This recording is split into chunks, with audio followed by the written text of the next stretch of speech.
ouais, c'est très sympa ce que tu fais. Ouais, ouais. Mais pouf, ça me dit rien du tout. J'ai pas bien compris là. Si vous êtes confronté à ce genre de situation dans votre entreprise, c'est peut-être que vous n'avez pas vraiment réfléchi à quelle était votre couleur. Si ce sujet vous intrigue, alors ne bougez pas, c'est tout de suite après ça.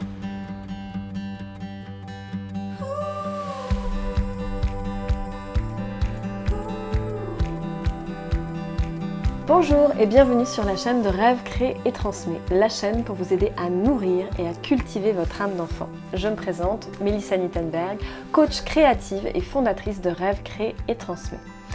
J'ai choisi aujourd'hui de vous parler d'un sujet que peut-être vous ne connaissez pas. C'est celui de trouver sa couleur. Oh, qu'est-ce que c'est? C'est un petit peu confus peut-être pour certains. Je me suis rendu compte en accompagnant pas mal d'auto-entrepreneurs, de jeunes créateurs de leur propre entreprise, que certains n'avaient pas du tout défini la couleur de ce qu'ils voulaient faire.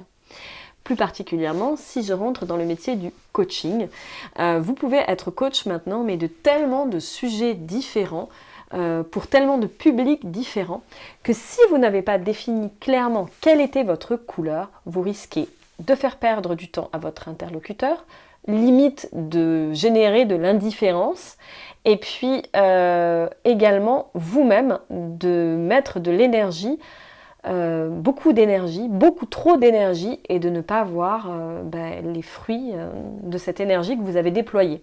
Donc peut-être c'est qu'il est temps de définir quelle est votre couleur.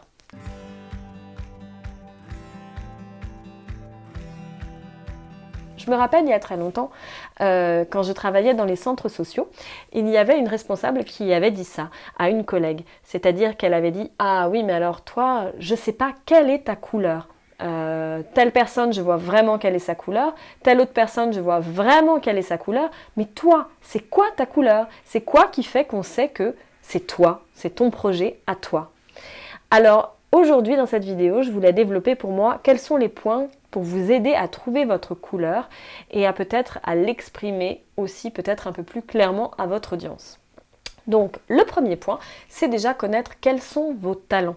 Vous avez des talents spécifiques et vous devez les mettre en avant. Donc, apprendre à se connaître, c'est aussi savoir quels sont vos talents. C'est ça aussi qui fait votre couleur. Un deuxième point important, c'est savoir ce que vous savez faire. Parce que des fois, on a des talents, mais il y a des choses qu'on sait faire, des compétences. Donc, quelles sont vos compétences à vous, qui ne sont pas celles du voisin, ni d'une autre personne, ce sont vraiment les vôtres.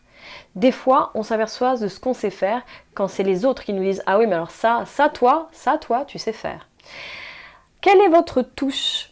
Quel est votre univers? Quelle est votre petite touche à vous? Allez, on va prendre ma touche à moi. Ma touche à moi, elle est assez colorée, comme vous pouvez voir. Ma touche à moi, c'est ma façon aussi de me mouvoir, ma façon de me présenter, la façon qu'on sait qu'on va être sur la chaîne de Rêve, Crée, Transmet et pas la chaîne de quelqu'un d'autre. Donc, quelle est votre touche à vous? Quel est votre univers à vous? Ça, il faudra bien sûr que ça apparaisse clairement aussi dans la présentation de votre chaîne ou la présentation de votre site. Un autre point, qu'est-ce que vous pouvez apporter? Qu'est-ce que vous pouvez apporter, vous, particulièrement? Quel est le changement que vous souhaitez voir dans ce monde-là? Quelle est la contribution que vous souhaitez apporter? C'est très important, c'est aussi ce qui va définir votre propre couleur. Si je reprends mon exemple, moi, c'est très important de pouvoir aider les personnes à se connecter à leur âme d'enfant, à la nourrir. J'utilise les mots rêver, créer et transmettre parce que pour moi, ce sont des valeurs qui sont importantes. Autre point, les valeurs. Quelles sont les valeurs de votre entreprise? Vos gros cailloux à vous qui font que vraiment sans ça, ça n'a pas de raison d'être. Donc c'est important aussi d'arriver à définir vos valeurs. Pour qui? À qui vous adressez-vous? Moi par exemple, sur Rêve, Créer, Transmet, vous le savez maintenant, je m'adresse à des gens qui sont en train de créer leur propre projet ou des gens qui ont un projet, un rêve, un événement qu'ils souhaitent monter et qu'ils souhaiteraient mettre et créer en place sauf qu'ils sont bloqués. Je m'adresse particulièrement à ces gens-là. J'ai fait aussi une série de vidéos pour les mamans parce que je m'adresse aux mamans. J'ai besoin de les aider et de contribuer pour elles. Et enfin, un dernier point qui pour moi est très important, c'est faire sa cuisine personnelle. Faire sa cuisine personnelle, c'est-à-dire mettre un peu de tous ces ingrédients, le mélanger, même si ce sont des choses qui existent déjà, mais vous allez prendre des choses peut-être différentes, vous allez faire des assemblages différents comme en cuisine qui vont faire que ça va être votre cuisine personnelle. Voilà, ainsi s'achève cette vidéo avec les 7 outils que je vous ai donnés. Peut-être qu'il y en a qui ne vous ont pas parlé ou peut-être que vous avez déjà, mais peut-être d'autres où vous vous êtes dit « mais oui, c'est tout à fait ça ». Alors n'hésitez pas dans les commentaires à partager c'est quoi votre couleur, quelles sont vos valeurs, quels sont vos talents à vous. Ça me fera vraiment très plaisir de vous lire et puis le fait de l'écrire aussi vous permettra de clarifier les choses. Si vous voulez aller plus loin, j'ai fait un petit document sur mon site www.rêvecréetransmet.com avec toutes les astuces pour le coaching créatif. Pour d'abord savoir qu'est-ce que c'est que le coaching créatif qui vous aidera à mettre en forme aussi plus facilement vos rêves, votre création et votre transmission et de savoir aussi peut-être là où cela pêche peut-être à l'heure actuelle. Et enfin, des fois, on a beau avoir tous les outils, toutes les informations, mais on n'arrive pas à avancer pour autant. Pourquoi ?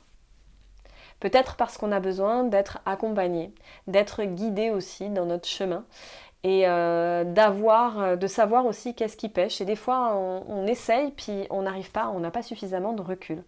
C'est pourquoi aussi je propose un accompagnement personnalisé sur votre projet pour vous aider aussi à y voir plus clair. Peut-être que c'est dans la clarification de votre rêve, peut-être que c'est dans la partie créative ou peut-être tout simplement vous pêchez sur la partie de la transmission. Donc n'hésitez pas à aller sur mon site et à regarder les différentes formules parce que peut-être que je serai la prochaine personne à travailler avec vous. En tout cas, ça me fera un très grand plaisir. Je vous souhaite une excellente journée et je vous dis surtout, n'oubliez pas de nourrir et de cultiver votre âme d'enfant. À très bientôt!